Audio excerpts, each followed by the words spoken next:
청남전도회 주간 예배인데요, 남자들이 보통 스포츠 좋아하잖아요.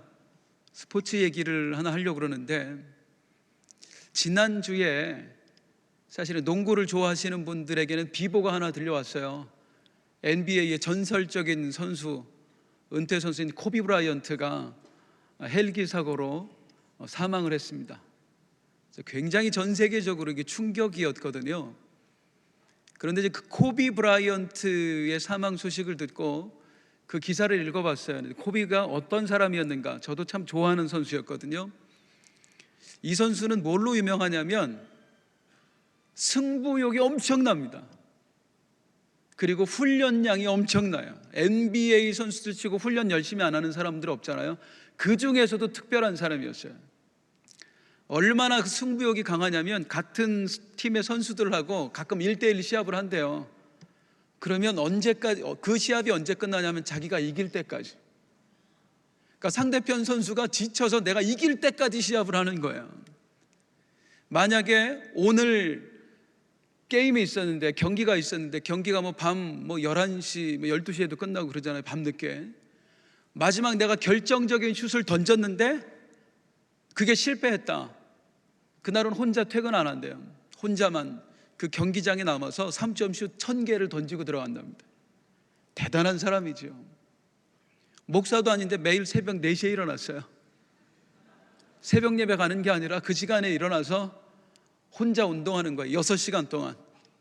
개인 연습을 6시간 하고 다른 선수들 그때에서 나왔을 때 그 선수들하고 함께 팀 훈련을 다시 하고요. 얼마나 대단한지 같은 팀메이트가 그런 얘기를 해요. 새벽 1시쯤에 전화 온대요. 농구 얘기하는 거예요. 그날 게임 얘기. 전화하고 나다 보면 한 새벽 2시쯤 된대요. 이제 자야 되잖아요. 잘 자. 그리고 이따가 5시에 만나서 런닝하자 그런대요. 새벽 2시에 잠자면서 5시에 만나서 런닝하자. 그러니까 일평생을 그렇게 한 사람, 농구에 미친 사람. 이 코비 브라이언트의 별명이 있어요. 블랙 맘바라 그래요.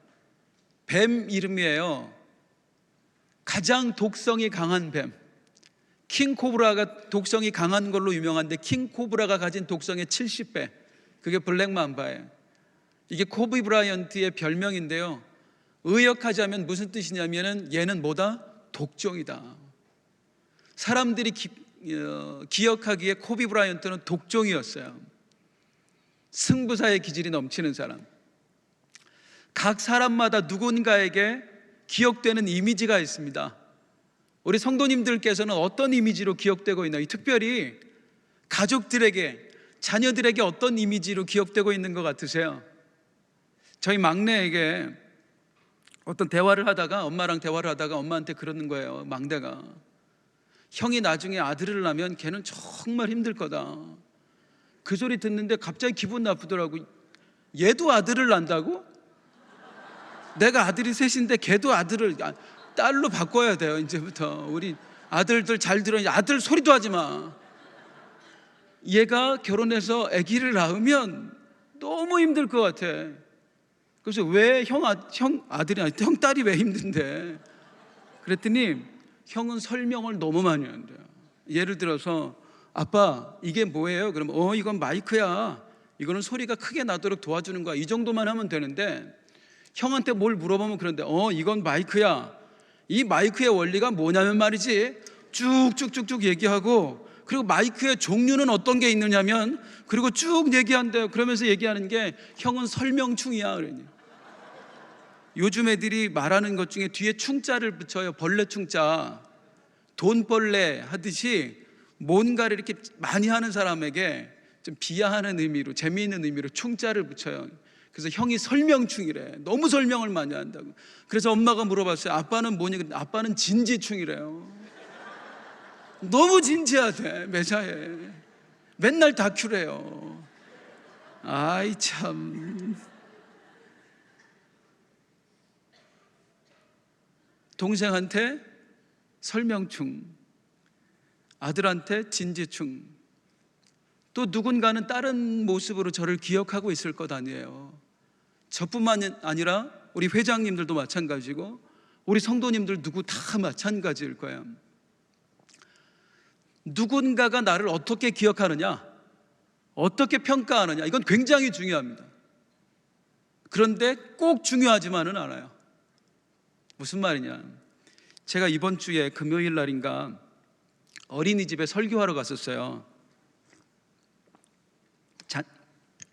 행사가 있어 설교하러 가서 제가 이렇게 앉아 있는데 거기 아이들이 이제 제 앞으로 해서 쭉 뒤로 앉아 있거든요. 맨 앞에 이제 7살짜리 아이들이 있고 그 뒤에 이제 더 어린 애들이 쭉 있는데 얼마나 예쁜지 몰라요. 얼마나 예쁜지 몰라요. 근데 그 중에 남자애 하나가 저한테 뭐라고 얘기하냐면, 목사님 여자친구 있으세요? 깨물어주고 싶을 정도로 이쁜 거예요, 애가. 여자친구 있으세요? 나를 얼마나 젊게 봤으면. 그랬더니 그 옆에 있는 애가 좀 있다가 뭐라고 그러냐면, 목사님 또 이제 기대가 되잖아요. 뭐라고 할까? 그랬더니, 목사님 근데요, 할아버지예요, 어른이에요? 깨물어 버릴 뻔했어요. 그냥 깨물어 버릴 뻔했어요. 자, 1번 여자친구 있으세요? 2번 할아버지예요, 어른이에요? 자, 1번이 맞아요? 1번이 맞아요? 여러분 보시기에 똑같은 사람을 보고 누구의 눈에는 여자친구가 있을까 보이고 누구의 눈에는 저분이 할아버지일까 아닐까 이렇게 느껴진단 말이죠. 뭘 말씀드리느냐면, 사람의 평가는 완전하지 않다고요. 사람이 보는 건 완전하지 않다고. 그때그때 달라요예요. 그래서 우리는 사람의 평가에 그렇게 얽매일 필요가 없어요. 사람의 눈은 완전하지 않으니까. 정말로 우리가 중요하게 생각해야 될 것은 무엇이냐면, 하나님이 나를 어떻게 보시느냐, 하나님께서 나를 어떻게 평가하시느냐. 오늘 그 얘기하려고 합니다. 나는 하나님께 어떤 평가를 받아야 하는가. 자, 오늘 말씀의 배경이 되는 인물이 있는데, 근데 요시야라는 사람입니다. 유다의 왕이에요. 근데 이 요시야 왕에 대하여서 우리 하나님께서 어떻게 평가하시는가 봤더니 놀랍습니다. 오늘 본문에 나오는데요, 열왕기하 23장 25절 하나님의 평가입니다. 시작. 요시야와 같이 마음을 다하며 뜻을 다하며 힘을 다하여 돌이킨 왕은 요시야 전에도 없었고 후에도, 요시야처럼 마음을 다하고 뜻을 다하고 힘을 다하여서 하나님이 명령한 것을 다 지키며 하나님 뜻대로 살아간 사람은, 그런 왕은 요시야 전에도 없었고 후에도 없었더라. 전에도 없고 후에도 없었더라. 사자성어로 전무 후무. 하나님이 요시야라는 한 신앙인을 뭐라고 평가하시냐면, 그는 전무후무한 신앙인이다. 멋지지 않아요? 부럽지 않으세요? 우리의 인생이 사람에게서가 아니라 완전한 눈으로 나를 평가하시는 하나님 앞에서 전무후무한 신앙인이다, 이런 평가를 받을 수 있다면 얼마나 멋진 삶이겠습니까? 바라건대 우리 성도님들 모두가 주님 앞에서 그런 평가를 받을 수 있는 신앙인 되시길 주님의 이름으로 축원합니다. 특별히 오늘 예배를 주관해서 드리고 계신 우리 청남전도 회원 여러분 모두에게 그런 축복이 있기를 바랍니다. 하나님이 놀라워하는 신앙이네요. 전무후무하다. 그럼 도대체 요시야가 어떤 사람이었기에, 뭘 했기에 하나님께 이런 평가를 받을 수 있었는가? 잠시 요시야의 삶을 설명드릴게요. 8살 때 왕이 됐어요. 왜 8살 때 됐냐면, 아버지가 갑자기 죽었어요. 신하들의 손에 의해서 죽었어요. 그래서 겨우 8살짜리가 왕위에 올랐어요. 너무 어렸을 때 왕이 됐으니까 통치권도 없어요. 이름뿐인 왕이었어요. 대신들이 그를 대신해서 통치를 했어요. 이름만 왕인 8살짜리. 그렇게 요시야가 성장하는 중에 이 요시야의 인생이 바뀌는 결정적인 사건이 하나 생깁니다. 역대하 34장 3절 상반절만 읽을게요. 시작. 아직도 어렸을 때 곧 왕위에 있은 지 8년에 그의 조상 다윗의 하나님을 비로소 찾고, 요시야가 왕위에 있은 지 8년, 8살 때 왕이 돼서 8년 있었으니까 몇 살이에요? 16, 16 됐을 거예요. 그때를 성경은 뭐라고 표현하냐면, 하나님 보시기에도 요시야가 아직 어렸을 때에, 이 아직 어렸을 때에 요시야가 뭘 했다고요? 그의 조상 다윗의 하나님을 비로소 찾았더라. 무슨 말이냐면 하나님을 찾았다, 하나님을 갈망했다는 거예요. 그리고 하나님을 모셔드렸다는 거예요. 인격적으로 하나님을 만난 거예요. 그런데 이 인격적인 하나님과의 만남에 특별한 설명이 붙어요. 뭐라고 붙어요? 그냥 하나님을 비로소 찾고가 아니에요. 어떤 하나님을 찾고? 다윗의 하나님을 찾고. 여기 이 문장에 담긴 의미가 무엇이겠습니까? 요시야가 다윗처럼 살기로 결단했다는 거예요.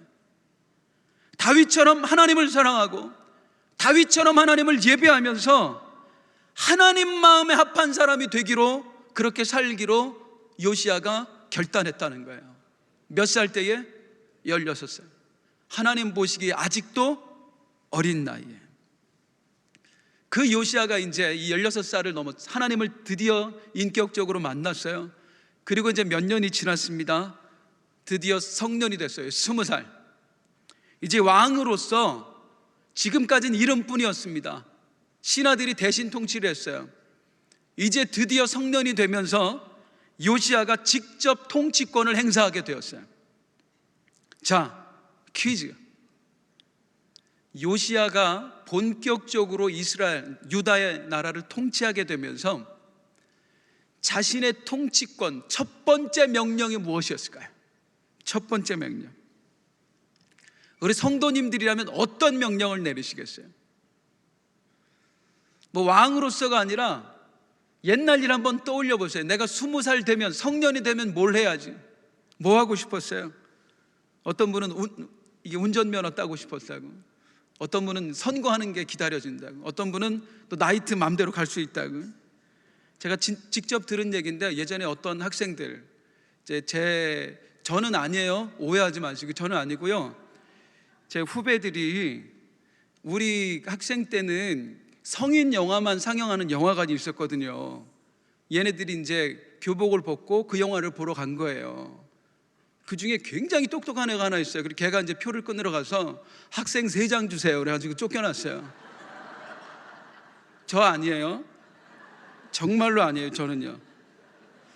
자, 만약에 내가 20살이 되면 하고 싶은 거, 20살 아니라 지금 하나님이 나에게 내가 소원을 하나 성취해 줄게 했을 때 내가 첫 번째로 하나님께 말씀드릴 만한 소원이 뭘까요? 요시야가 드디어 지금까지는 이름뿐인 왕 12년을 그렇게 지내다가 이제 내 명령이 통하는 첫 번째 통치권, 첫 번째 명령, 그걸 어디에 썼을까? 역대하 34장 3절 하반절. 이게 요시야가 왕권을 행사하는 첫 번째 명령입니다. 시작.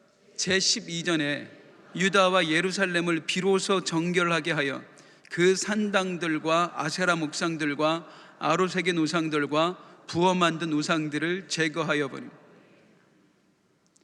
요시야가 아버지 죽고 껍데기 왕으로 12년을 살았어요. 어렸을 때부터 얼마나 수모를 당했습니까? 이제 드디어 왕답게 첫 번째 명령을 내리는데, 얼마나 많은 명령을 내릴 게 있어요. 그 중에 요시야가 내린 명령은 이것입니다. 여봐라, 온 나라의 산당들을 제거하고 우상들을 제거하라. 이 나라를 영적으로 정결케 하라. 멋지지 않습니까? 그동안 그의 할아버지 므낫세 왕과 그 다음에 그 아버지가 온 나라를 아주 우상 소굴로 만들어 버렸거든요.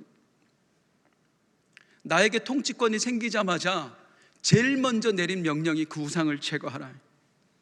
하고 싶은 게 얼마나 많았겠어요. 왕궁을 보수해 달라든지, 말하자면 죄송합니다, 저 같으면 안 그랬을 것 같은데 우리 엄성희 목사님은 분명히 후궁을 좀 더 드려 달라든지 뭐 그랬을 텐데요. 죄송해요 형님. 근데 그 모든 걸 다 뒤로 하고, 인간적인 욕심을 다 뒤로 하고, 가장 먼저 한 일이 뭐냐면 하나님이 기뻐하는 일을 하는 거예요. 자, 요시야가 어떻게 하나님으로부터 전무후무한 신앙인이라는 평가를 받을 수 있었던가? 저는 그 첫 번째를 오늘 이렇게 정의합니다. 요시야에게는요, 전무후무한 삶의 목표가 있었어요. 따라하겠습니다. 전무후무한 삶의 목표. 어떤 목표였어요? 나는 누굴 위해 산다? 하나님 위해 산다. 다윗처럼 산다. 하나님 마음에 합한 사람으로 산다. 몇 살 때에? 16살 때에 가졌던 꿈이에요. 그걸 이루어 가고 있는 거예요. 사람이 인생에 있어서 어떤 목표를 가지고 살아가느냐 굉장히 중요합니다. 특별히 신앙인들에게 있어서 목표는 너무나 중요합니다. 존 워너메이커라는 사람이 있어요. 제가 오늘 요시야와 더불어 이 존 워너메이커의 이야기를 조금 더 드리려고 해요. 그는 지금으로부터 약 100여 년 전 사람입니다. 미국의 최초의 백화점 그리고 최대의 백화점 CEO였어요. 성공한 사업가 10대 재벌 안에 들어갔습니다. 그 대단한 미국에서. 뿐만 아니라 얼마나 경영 능력이 탁월했는지 대통령으로부터 뽑혀갔어요. 그래서 미국의 최신부 장관을 역임을 했습니다. 이 존 워너메이커가 미국의 최신부 장관을 역임할 때 만들었던 그 우편 시스템이 현대 미국 우편 시스템의 근간이 된대요. 그 정도로 대단한 사람, 100년 전에 그걸 만들어낸 사람이에요. 그럼 이 존 워너메이커의 어린 시절은 어땠는가? 금수저였나? 아니요. 정말 가난한 집에서 태어났어요. 아버지가 벽돌공이었어요. 초등학교 들어가서 학교 다니다가 초등학교 2학년 때에 더 이상 집에서 학교 보낼 능력이 없어서 초등학교 2학년 때에 중퇴를 하게 됩니다. 그리고 아버지와 같이 벽돌 공장을 다니게 됐어요. 초등학교 2학년짜리가. 그러면서 다른 친구들이 학교 가는 걸 얼마나 부러워했겠어요. 날마다 나는 공장에 가는 건. 이 존 워너메이커가 일주일 내내 기다리는 날이 하루 있는 거예요. 언제겠어요? 주일날. 어디 가고 싶어서? 주일학교. 거기 가면 학생이야. 유일하게 주일날만. 그리고 다시 벽돌공이야. 우리나라 나이로 9살짜리가. 그리고 주일날 가면 주일학생. 일주일 동안 벽돌공. 일주일 내내 교회 가는 것만 기다리는 거예요. 주일학교에 가고 싶어서. 그러다가 하나님을 만나요. 이 어린애가. 그러면서 그때에 결심했고 그때에 하나님 앞에 약속을 드려요.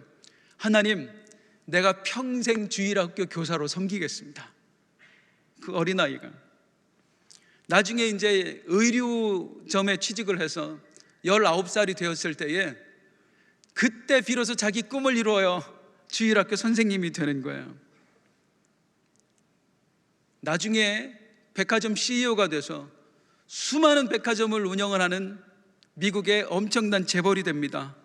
그러면서도 주일학교 사역을 단 한 번도 빠진 적이 없어요. 주일이면 과감하게 백화점 문을 전부 다 닫게 했습니다. 이 존 워너메이커가 했던 말이 있어요. 나는 하나님의 나를 세상의 재물과 바꾸고 싶지 않다. 그런데도 사업이 날로 번창을 합니다. 경영 능력이 얼마나 탁월하게 느껴졌는지 당시 미국 대통령이 최신부 장관직을 제의를 해요. 초등학교도 못 나왔잖아요. 그런데 장관을 하라잖아요. 얼마나 큰 영광이에요. 그런데 이 입각 제의를 존 워너메이커가 단칼에 거절합니다. 이유가 뭐냐면 내가 장관이 되면 우리 주일학교 아이들을 제대로 돌볼 수 없어서였어요. 근데 대통령이 포기하지 않고 계속해서 당신이 좀 이 일을 맡아줘야 됩니다. 시스템을 바꿔줘야 됩니다. 하니까 그때 이 존이 대통령에게 조건을 하나 붙입니다. 그 조건이 뭐였느냐면 이것만 약속해 주시면 제가 장관직을 수행을 하겠습니다. 국가에 어떤 중대사가 있더라도 뭐 코로나 바이러스 같은 게 오더라도 저로 하여금 주일학교 교사 사역에서 빠지지 않게 하겠다고, 국무회의에 부르지 않겠다고 약속해 주십시오. 그러면 제가 장관직을 맡겠습니다. 그리고 장관을 해요. 이 장관직을 4년 동안 수행을 하는데 워싱턴에서 교회가 있는 필라델피아까지 비행기를 타고 다니면서 한 주도 빼먹은 적이 없어요. 나중에 그 이야기를 듣고 기자들이 물어봐요. 당신에게는 이 나라의 장관직이 주일학교 교사직보다 하찮게 느껴집니까? 빅코런트로 얘기하니까 그때 이 존 워너메이커가 대답했던 게 뭐냐면, 장관직은 언젠가는 그만둬야 되지만 주일학교 교사직은 제가 평생 해야 될 일입니다. 저는 하나님께 그렇게 약속했습니다. 이게 제 본업입니다. 회사 회장이라는 것도 장관이라는 것도 다 제 부업일 따름입니다. 일생에 걸쳐서 몇 년 동안 주일학교 교사를 감당하냐면 67년, 그리고 85세의 생을 마감해요. 이 존 워너메이커가 섬기던, 얘기하다 보니까 오늘이 저기 교사 무슨 주간 예배 같은데요. 이 존 워너메이커가 섬기던 베다니 주일학교가 부흥을 해서 어린이만 4,000명이 모이게 됐어요. 얼마나 아이들을 사랑했냐면 4,000명 아이의 이름을 다 외웠대요. 그 바쁜 중에 전 세계 젊은이들을 사랑해서 세계 복음화를 위해서 그때 YMCA, 이 기독교 청년회를 후원하는데요, 전 세계에 YMCA 빌딩을 지어줘요. 그 당시에 우리나라 서울에서 가장 높은 초고층 빌딩 3층짜리, 무려 3층짜리 그 YMC 건물을 지어준 사람이 존 워너메이커예요. 하나님, 제가 약속드립니다. 평생 주일학교 교사로 하나님의 어린 양들을 돌보며 살겠습니다. 하나님, 저를 왕으로 삼가주셔서 감사합니다.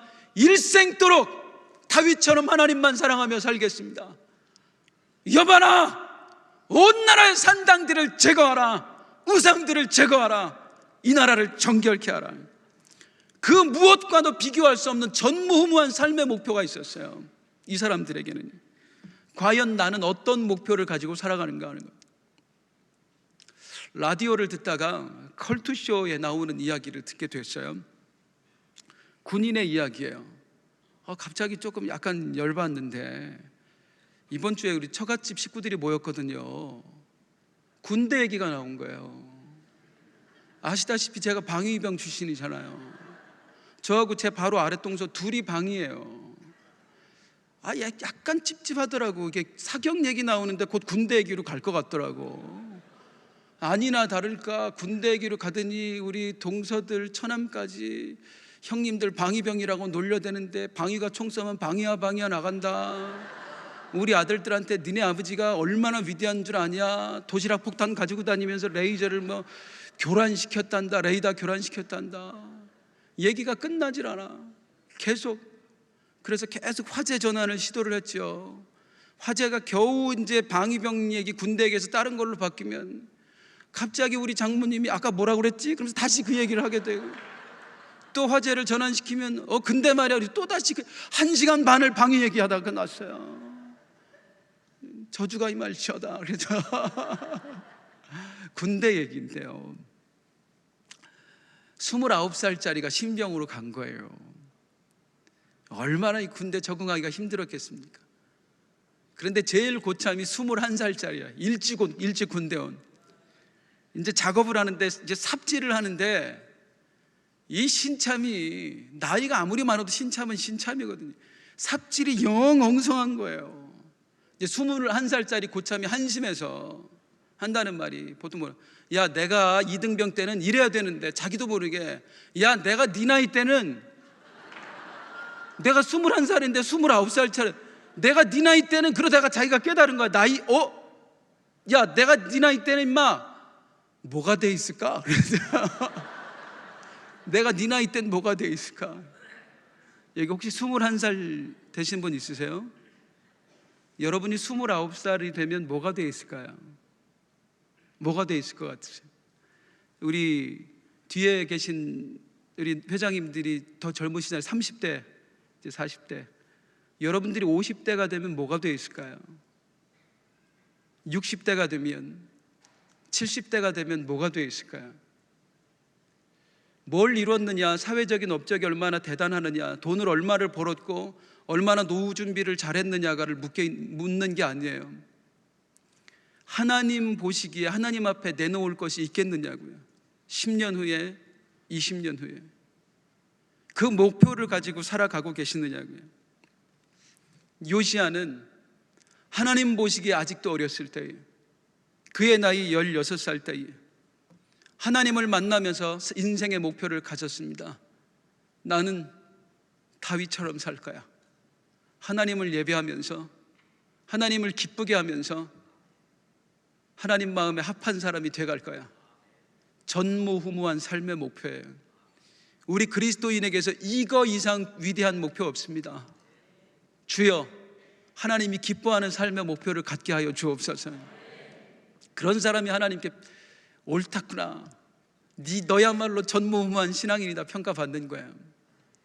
자, 요시야가 하나님으로부터 전무후무한 신앙인이란 평가를 받을 수 있었던 두 번째 이유, 요시야에게는요 전무후무한 삶의 지표가 있었습니다. 여기서 말하는 지표란 무엇이냐면 성공 목표, 성공 지표 할 때 그런 지표를 말하는 게 아니에요. 한자가 달라요. 한자로 뭐냐면 가르칠지, 표할 표, 삶의 표준이 되는 거예요. 예를 들면 이정표, 내비게이션 말하는 거예요. 우리 이게 교회 건너편에 보면 시와호 건너서 송산 신도시가 있습니다. 자, 송산 신도시로 가려면 어떻게 가야 돼요? 송산 사시는 분들 어떻게 가야 돼요? 공단 쪽으로 가다가 고가도로 나오면 고가도로 옆길로 해서 좌회전해서 새로 난 도로로 가면은 쉽게 갈 수 있어요. 뭔 얘기야? 그냥 그런 얘기예요. 그렇게 갈 수 있어요. 그 길만 있냐? 아니에요. 반대쪽으로 나가서 푸르지오 단지 지나서 꺾어져서 한대야 푸문 그쪽 방향으로 가다 보면 우측으로 또 도로가 있어요. 그쪽으로도 갈 수 있어요. 이것만 있냐? 아니에요. 아예 미친 척하고 쭉 더 나가가지고 저 본호동 지나서 비봉, 그냥 그런 게 있어요. 비봉을 지나서 저쪽 남양을 통해서 그렇게 뒤편으로 돌아가서도 송산신도시에 갈 수 있어요. 그것만 있냐? 아니에요. 저쪽 오이도 쪽으로 가다가 대부도 건너가가지고 더 나가서 제부도로 가서 사강 지나가지고 그렇게 오면 한 1시간 반 걸려요. 이것만 있냐? 아니에요. 아예 그냥 딱 나가서 송산신도시를 딱 보고 아파트를 보고 그냥 직진으로 걸어가면 갈대밭을 지나서 시와호를 헤엄쳐 가면 온몸이 진창이 돼서 진흙에 빠졌다가 그렇게 해서 갈 수도 있어요. 그런데 올바른 길이 아니에요. 자, 목표는 정해졌지요. 어디 간다? 송산신도시 간다. 길은 여러 가지란 말이죠. 우리가 하나님을 위해 산다 할 때에 하나님을 위해 산다 하는 목표는 동일할 수 있어도 그 길은 각자가 다른 거예요. 그럼 묻겠습니다. 송산신도시로 가는 가장 좋은 길이 어떤 길이에요? 1번, 2번, 3번, 4번. 아니에요. 내비게이션이 알려주는 길이 제일, 내비게이션 믿어야 돼요. 카카오 내비 믿으셔야 됩니다. 나는 분명히 아는 길인데 다른 길을 알려줘요. 그래서 무시하고 갔더니 야, 공사를 하고 있어요. 그걸 내비는 알고 있는 거예요. 내가 알고 있는 길이라고 해서 그 길이 맞는 길이 아니다고요. 내비가 알려주는 길이 정확하다고요. 우리가 하나님 앞에서 살아갈 때에 인생의 내비가 있어요. 영적인 내비가 있어요. 그 길을 따라가야 되는 거예요. 그런데 많은 신앙인이 목표는 하나님의 영광을 위하여 하는데 내가 옳다고 생각하는 길로 가요. 전혀 엉뚱한 길로 가면서 내가 잘 가고 있다고 생각을 해요. 조심스러운 얘기인데 오해하지 마시고 이해해 주시면 감사하겠습니다.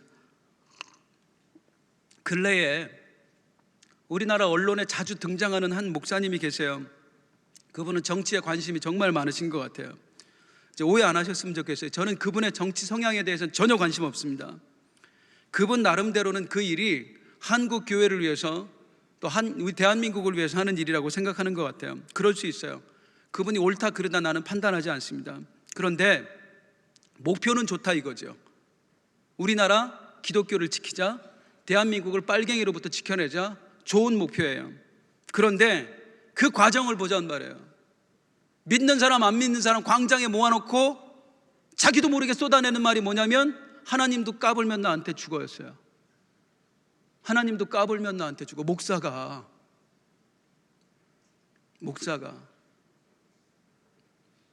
목사뿐만이 아니라 모든 그리스도인은 하나님 앞에서 죄인입니다. 그분 앞에서 나는 없습니다.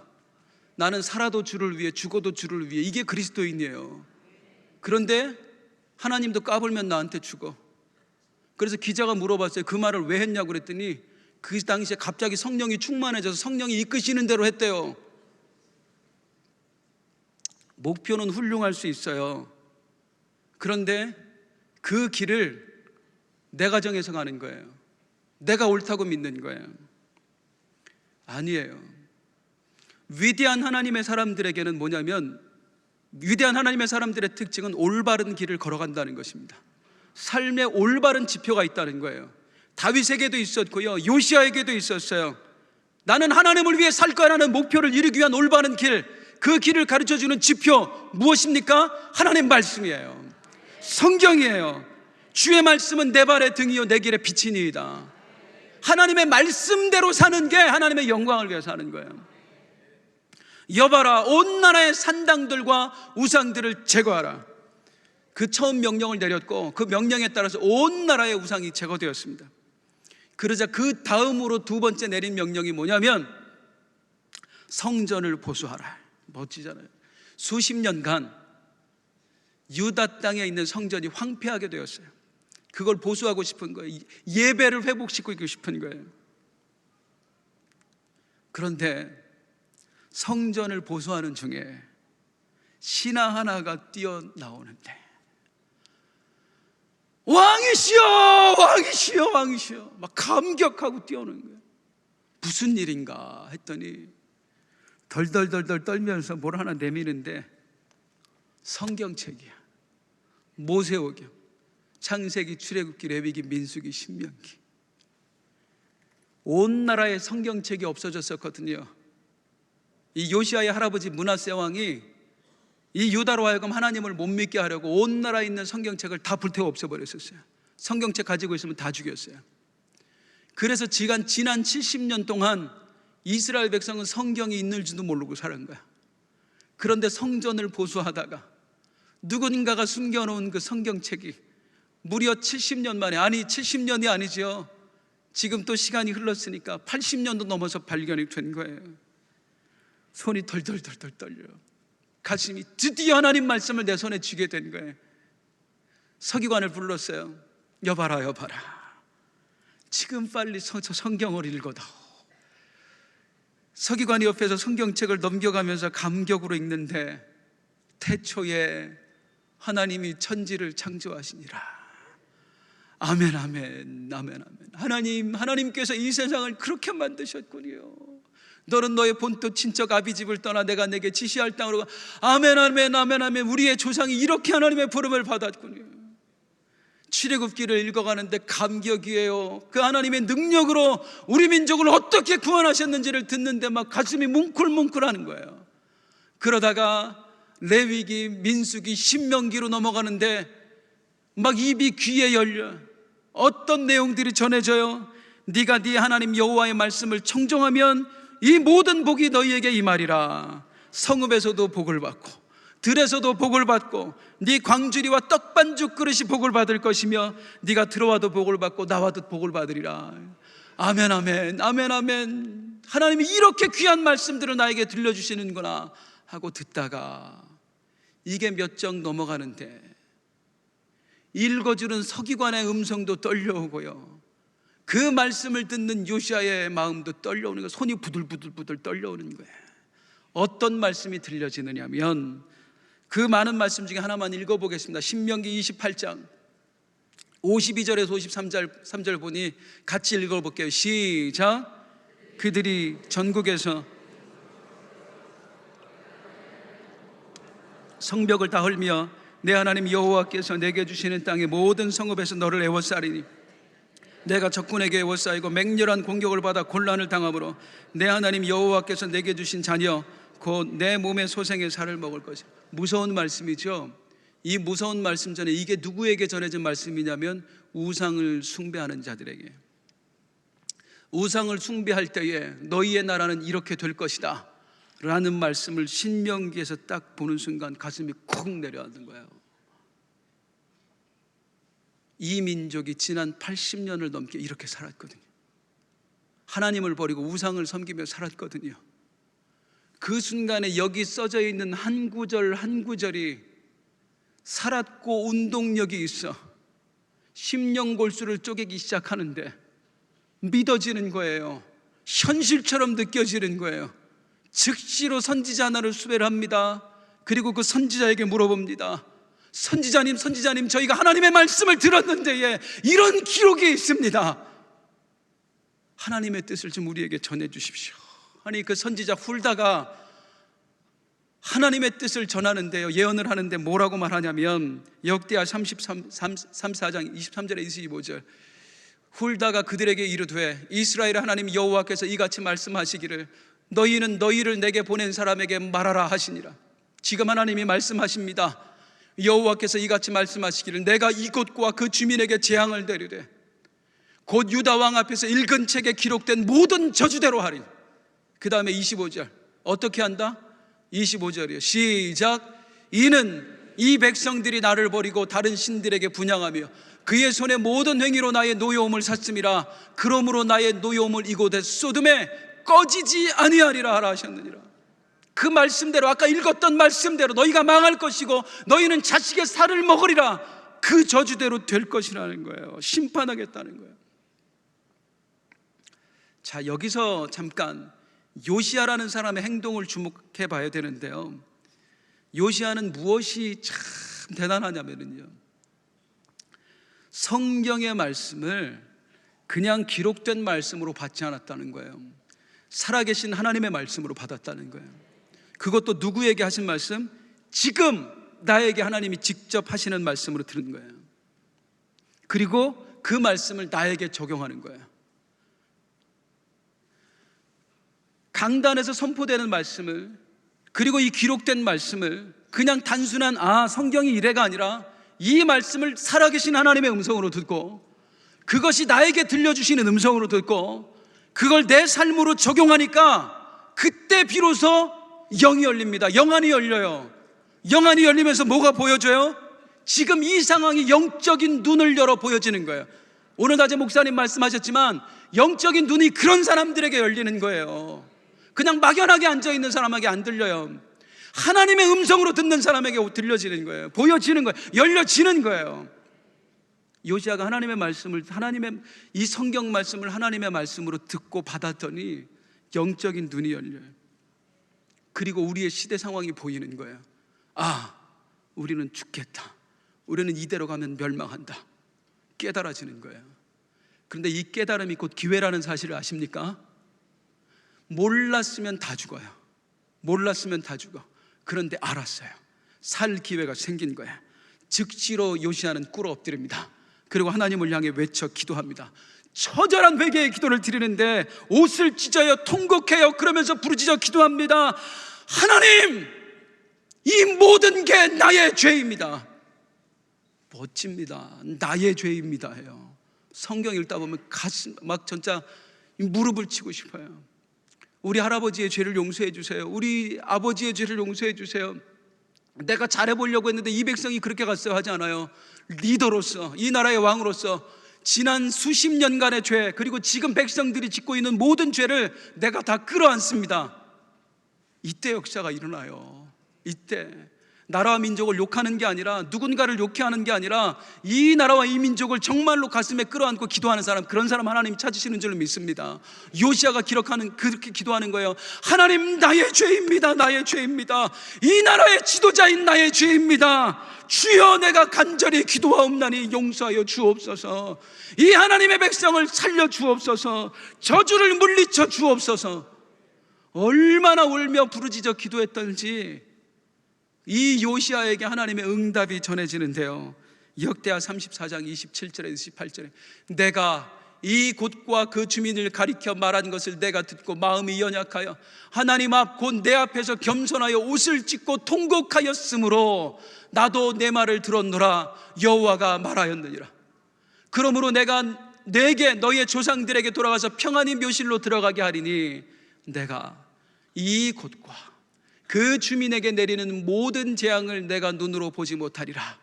내리지 않겠다는 거야 하셨느니라. 이에 사신들이 왕에게 복명하니라. 할렐루야.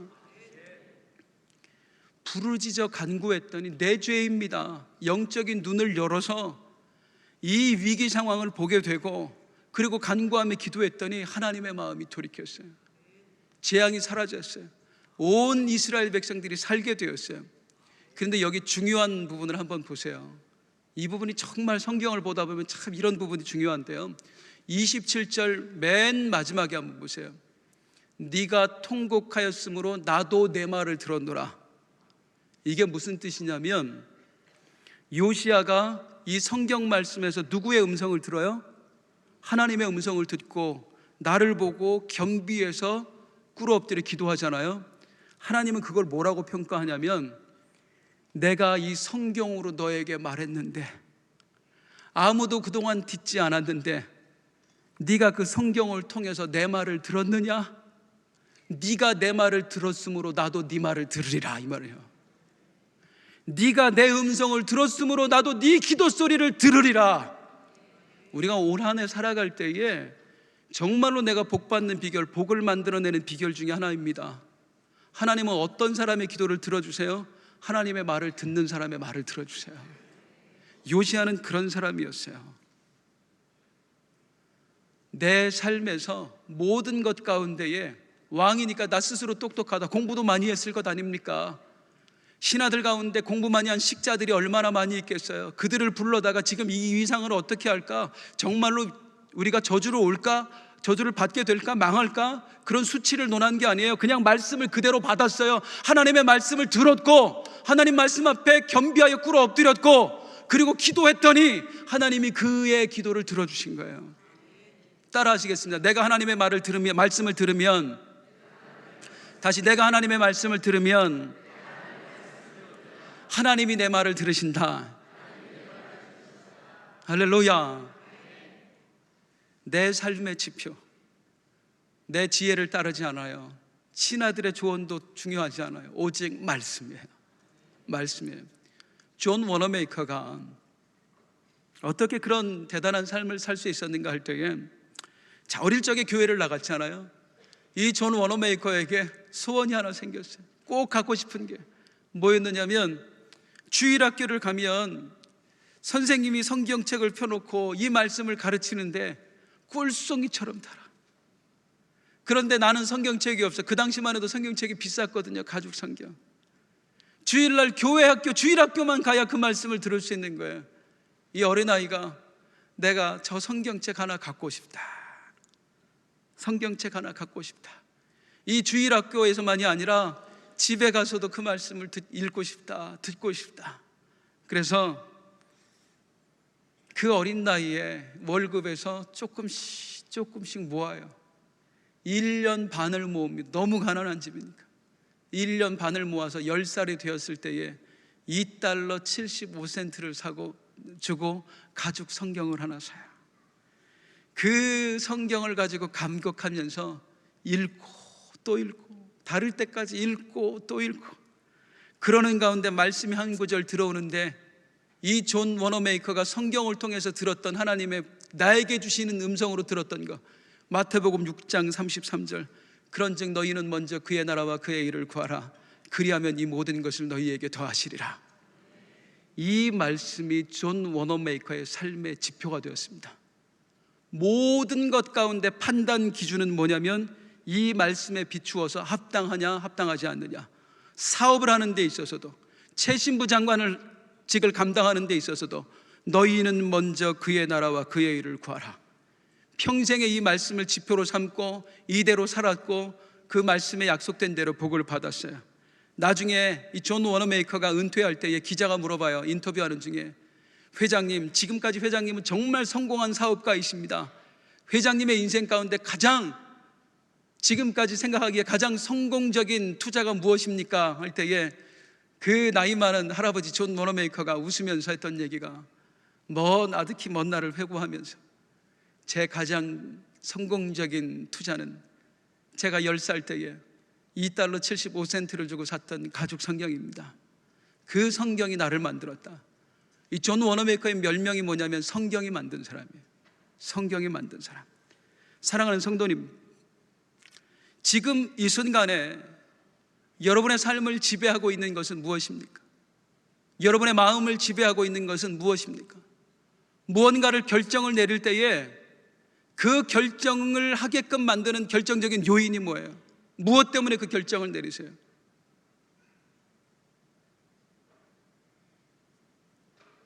스스로 똑똑하다고 생각하는 사람은 늘 함정에 빠지는 것 같아요. 우리는 하나님 앞에서요, 벌레만도 못한 존재예요. 내가 하나님을 뭘 죄요? 내가 하나님을 뭘 판단을 해요? 내가 내 앞길을 알아요? 한 치 앞도 모르는 게 우리예요. 우리를 가장 알맞은 길로 인도할 수 있는 최고의 내비게이션, 오직 하나님의 말씀뿐인 줄로 믿습니다. 자, 이제 요시야가 가졌던 전무후무한 신앙이라는 평가를 받을 수 있었던 세 번째 요인을 말씀드리겠습니다. 자, 요시야는 말씀을 하나님의 말씀으로 받았어요. 그랬더니 깨달아져요. 민족의 죄를 들여다봤고 회개했어요. 그 과정에서 벌써 뛰어놓으면 안 되는데 잊어버리시고 정말 중요한 한 가지를 또 깨달아요. 말씀을 통해서. 하나님은 예배를 기뻐하시는구나. 그리고 하나님께 이제 예배를 드려요. 절기를 회복하는데요, 6월절 절기를 이제 다시 드리자고 선포했어요, 백성들은. 근데 문제가 생겼는데, 절기를 드려서 이제 사람들은 모았는데 다 빈손으로 왔어요. 몇만 명이 모였는데. 제사를 지내려면 제물을 가져와야 되잖아요. 양이나 소나 염소나. 전부 다 빈손으로 왔어요. 오랜 날 동안 나라가 힘들었거든요. 전쟁이 있었고 가뭄이 있었고 우상 숭배하다가. 그러니까 백성들의 삶이 곤궁했어요. 뿐만 아니라 지난 80년 동안 하나님께 절기를 안 지내봤잖아요. 제사 드려본 적이 없잖아요. 그러니까 헌신을 몰라. 헌신도 훈련된 사람이 하잖아요. 헌금 돈 많다고 하는 게 아니에요. 훈련된 사람이 헌금해요. 삶도 어려워요. 훈련도 안 돼 있어요. 그러니까 그냥 제사 지내자 그러니까 빈손으로 온 거야. 재물이 있어야 제사를 드리는데, 그래야 온전한 제사인데. 요시야 왕이 너무 마음이 아픈 거예요. 진짜 우리 죄를 용서해 주신 하나님께 온전한 제사를 드려 하나님을 기쁘게 해드리고 싶은데 재물이 없는 거예요. 여기서 이제 요시야 왕의 진면목이 보여져요. 나 같으면 당장 돌아가서 재물 하나씩 가져오라고 할 텐데, 요시야는 어떻게 하냐면요, 역대하 35장 7절 시작. 요시야가 그 모인 모든 일을 위하여 양떼 중에서 어린 양과 어린 염소 3만 마리와 숫소 3천 마리를 내어, 백성들이 안 가져왔어. 안 가져왔어? 하나님께 지금 제사를 지내고 싶은데 괜찮아, 내가 대신 낼게. 이때는요, 왕궁도 별거 없어요. 곳간을 열어서 거의 다 쏟아내. 자기 사유재산을, 왕이. 그 수유가 얼마예요? 어린 양과 어린 염소 3만 마리, 숫소 3천 마리. 아마 이 표현 죄송합니다마는 거덜났을 겁니다. 그런데 괜찮아. 내 모든 걸 희생해서라도 하나님께 예배하고 싶어. 이 백성들로 하여금 하나님을 만나게 하고 싶어. 요시야가 전무후무한 신앙인이라는 평가를 받을 수 있었던 요인, 좀 아쉽게 전에 나왔습니다마는 그에겐 전무후무한 헌신이 있었습니다. 전무후무한 헌신이에요.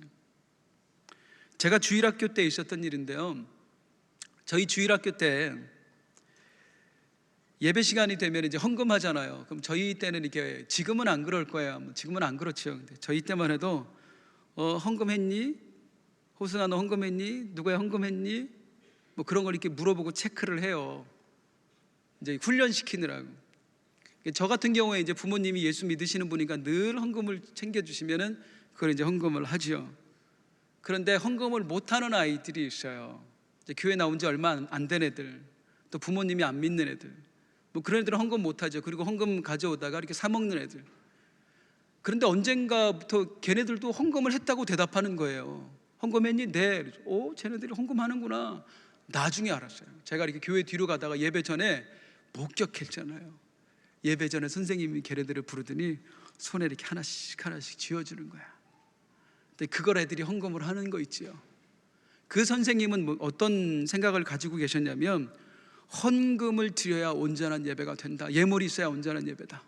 그렇게 믿는 분이었어요. 이게 옳고 그른 거 상관없이 그분의 신념이었어요. 그래서 이분은 아이들이 온전한 예배를 드리지 못하는 게 너무 안타까웠던 거예요. 그래서 내 거를 쏟아 부어서라도 아이들에게 헌금을 드리게 하고 싶었고, 또 헌금하는 걸 가르치고 싶었고, 이렇게 한 반년, 헌천 몇 개월을 하다 보니까 그 애들이 미안하니까요, 이제 자기가 헌금을 가져오는 거야. 뭐 선생님은 100원 줬다면 자기는 이제 50원 내고 이제 그렇게 하는 거죠. 그러면서 이렇게 훈련이 돼가더라고요. 요시야가 그런 마음이었다는 거야. 요시야가 정말로 온전한 예배를 하나님께 드리고 싶은데, 이 백성에게 헌신을 가르치고 싶은데 그러질 못하니까 괜찮아, 내 걸 쏟아붓는 거야. 그 백성의 수요대로 다 재물을 풀어. 그랬더니요, 이 요시야의 헌신이 사람들의 마음에 불을 당기는데, 성경 보다 보면 얼마나 감동스러운. 역대하 35장 8절, 왕이 곳간을 여니까 방백들도 신하들도 대신들도 즐거이 희생을 드려 백성과 제사장들과 레위 사람들에게 주었고, 하나님의 전을 주장하는 자 hil기야와 스가랴와 여히엘은 제사장들에게 양 2600마리와 숫소 300마리를 유월절 제물로 주었다. 왕이 저렇게 헌신하시는데 신하된 도리로 우리가 어떻게 가만히 있을 수 있냐? 자기네 곳간을 열어 수천 마리의 또 제물이 또 드려져요. 이걸 보더니요, 그걸 보고 또 감동받은 사람들이 있어요. 역대하 35장 9절에 보니까 또 레위 사람들의 우리 도머니들, 그러니까 장로들이에요. 곧 고나냐와 그의 형제 스마야와 느다넬과 또 하차바와 여히엘과 요사밧은 양 5,000마리와 수수 500마리를 레위 사람들에게 유월절 제물로 드렸더라. 요시야복음 1장 1절, 헌신은 헌신을 낳고 그 헌신은 또 헌신을 낳고 헌신이 헌신을 낳아요. 이 헌신이 모아져서 하나님 앞에 유월절 제사가 드려지는데, 하늘에서 그 유월절 제사를 보시는 하나님이 뭐라고 하셨느냐면, 역대하 35장 18절 같이 시작.